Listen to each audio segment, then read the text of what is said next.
All right, Joe. It's Monday. Sorry, I've been sick. Here is number 3.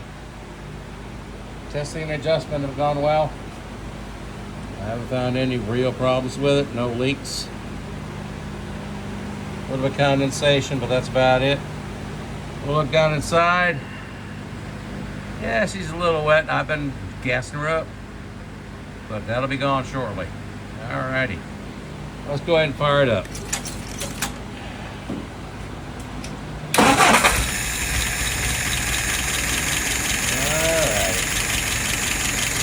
There she goes. Pour through a couple times.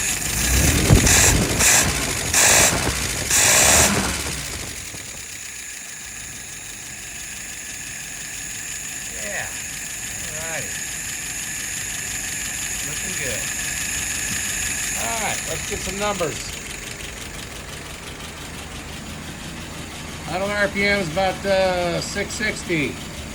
Fuel pressure is good, steady 2.75. Vacuum is bouncing off 23.